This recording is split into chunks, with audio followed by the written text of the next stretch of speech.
Welcome to Course 1, Unit 3, Lesson 3, What is the Fed?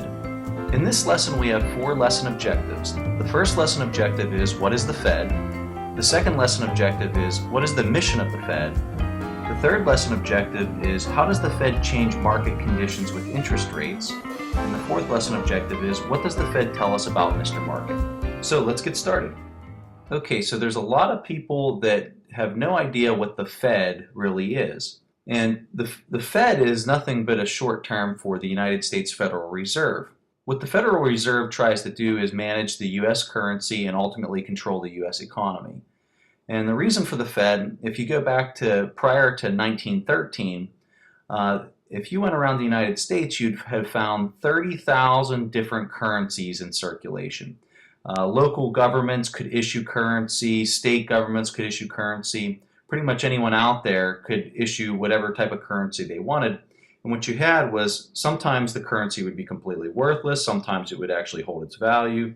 And this led to a lot of unrest throughout the country because there was no regulation or any standards for the rules for creating currency. And so after 1913, after the Federal Reserve was created, there was one federal currency, which was the dollar, and that in itself brought some stability to the country.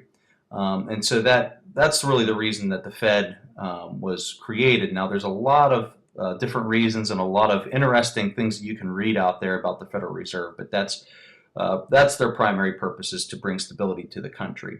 Now whether they're doing that or not, that's arguable, but that's the mission. So some of the stuff that a lot of people might find really amazing about the Fed is that it's a private institution. Although the directors are appointed by the president and confirmed by the Congress, once those people were in that position, they stay there for 12 years. And once they're in that position, they don't answer to the president, they don't answer to Congress, they are now their own entity. So after that nomination process takes place, the Fed, the people that are in there running it, are really, they can do anything they want. The Fed is a private institution, and it's owned by 12 regional Federal Reserve banks, commercial banks, foreign banks, and even individuals. Especially if you go back to the early, when the Fed was created, you had some very wealthy people that actually set all this up. And there's a very interesting book that's written on this. It's called The Creature from Jekyll Island, which kind of gives you a different perspective on the Fed. It's a pretty interesting read. So where does the money come from that the Fed prints and puts out there? And some people are really surprised to know that the Fed actually has the ability to just simply print money from thin air. They can just print more money if they want, and that's what you saw in 2008, 2009, whenever they were pumping a lot of money into the system. They're printing that money and they're issuing it out in order to put more money into the system so people will spend it. Much of the Fed's activity is not made public, so they hold closed-door meetings where people cannot go in there and listen to it. All they know is after they came out, they get just a general idea of, hey, interest rates aren't going to rise or they will rise. And there's a lot of people out there that will even debate whether the Fed is even constitutional. But that's not really the point of this video. I just kind of highlighted these few things here to kind of throw out some intriguing facts that make you wonder, maybe you'll read some more up on it. But this is the 4 things that the Fed really tries to accomplish.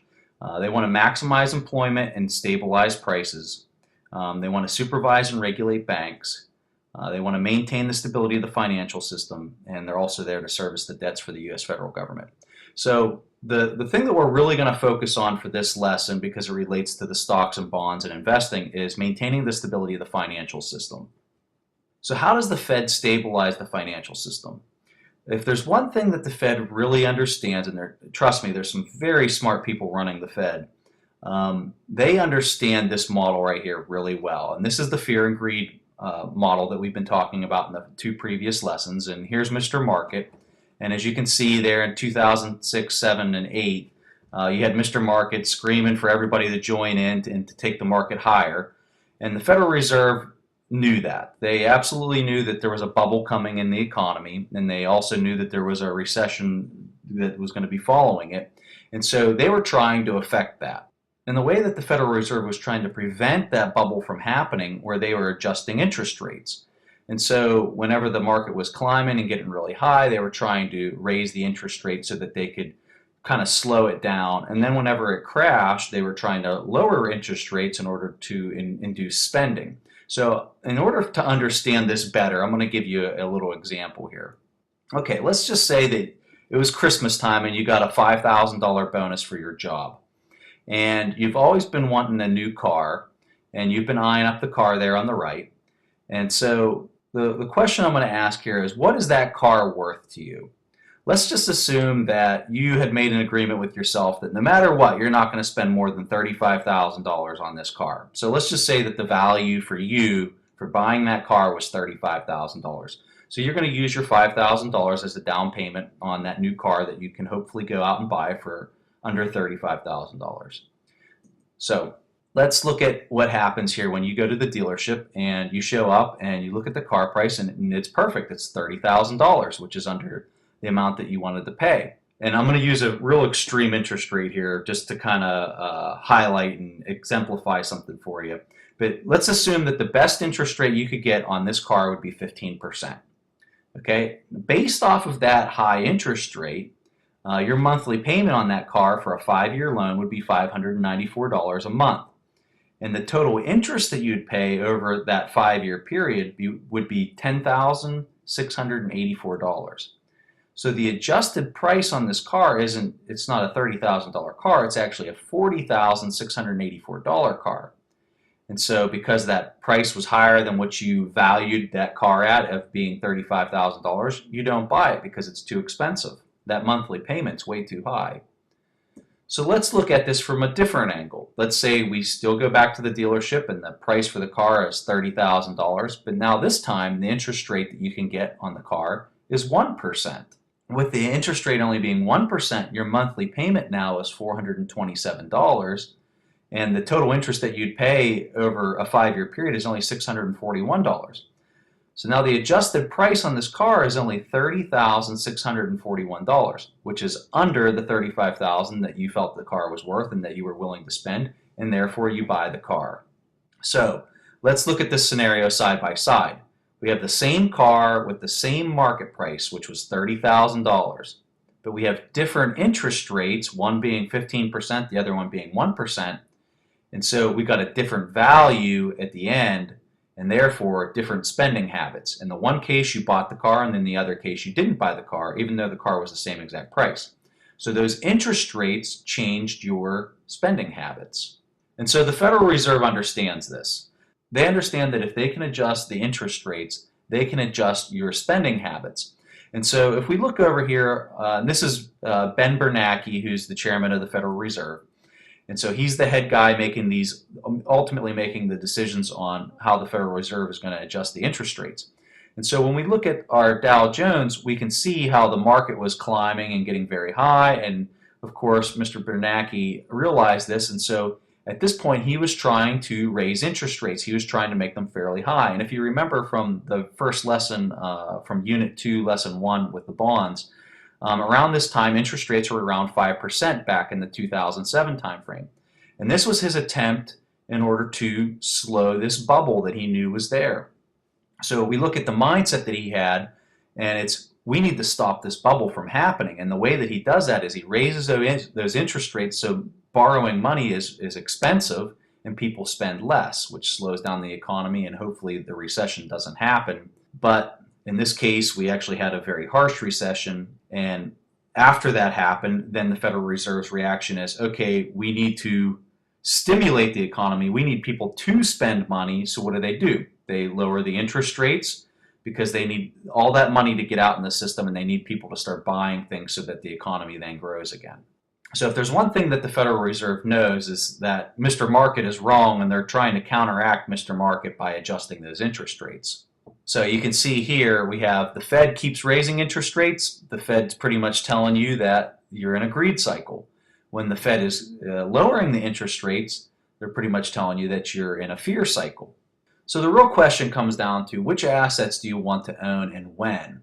So in this scenario, let's look at the interest rates. When interest rates are really high, what type of asset do we want to be buying at this point? And the answer is that we want to be buying bonds, And the reason that you want to be buying bonds when interest rates are high is, for obvious reasons, you're going to have a coupon that's paying you a very high interest rate. And if you don't understand this part, you need to probably go back to Unit 2 or also Unit 1 in order to understand these principles that I'm talking about, so you understand what a coupon is and things like that. But when you buy a bond at a high interest rate, you're going to be receiving a very good coupon, which is going to be paying you a great return. And then the added bonus is whenever those interest rates drop in the future, which is going to happen eventually, when those interest rates drop, the market price of that bond is going to go up. And then you actually have the liquidity to sell it and put it into a stock, which is really the end goal, is to get that into a company. So now let's look at when interest rates are low. This is when you want to be buying stocks, because if you're in bonds, you got a really low coupon and you don't want to be doing that. But the stocks are very cheap at this point. They're undervalued. And so what you want to do is you want to go out and find a company with very low debt, positive earnings, and that has a strong price to book ratio, which we had talked about all throughout Unit 1. And you're going to get a very strong buy that has a really good intrinsic value, and you're going to end up making a lot of money on that whenever the market recovers. So how do you know what's considered a high or low interest rate? And this is really building up into what we're going to discuss all through Course 2, is that this is a relative comparison. What you're going to be doing in order to properly value a stock, or a bond for that matter, is that you're going to be constantly comparing the return that you expect to get with a stock versus the return that you expect to get with a bond. So let's assume that based off of the market price, let's just say we're kind of in a greed cycle. The stocks are trading really high, and so the best return that you could expect to get with the stock is maybe 5% based off of the high market price. But then when you look at a bond, let's assume that the bond is at 5.5% because of the market. So in this scenario, a bond has less risk, generally speaking, than a stock. And so this would be a very easy decision that you would want to be buying bonds because of the interest rates. And so by you being able to relatively compare a stock versus a bond, it's always going to put you on the right side of the fence, whether it's time to be buying stocks or whether it's time to be buying bonds. And that's truly the art of asset valuation. And we're going to get into this so much more into Course 2. And I really look forward to seeing you over in those lessons, because it's really going to start teaching you the important stuff that you really need to understand. So that concludes Course 1, Unit 3, Lesson 3, What is the Fed? And in this lesson we learned about what is the Fed, we learned what is the mission of the Fed, we learned how does the Fed change market conditions with interest rates, and finally we learned what does the Fed tell us about Mr. Market. And so I really enjoyed this first course. This completes Course 1. And I look forward to seeing you over into Course 2, where we're really going to start learning some of the important things for our intermediate lessons with bonds and stocks.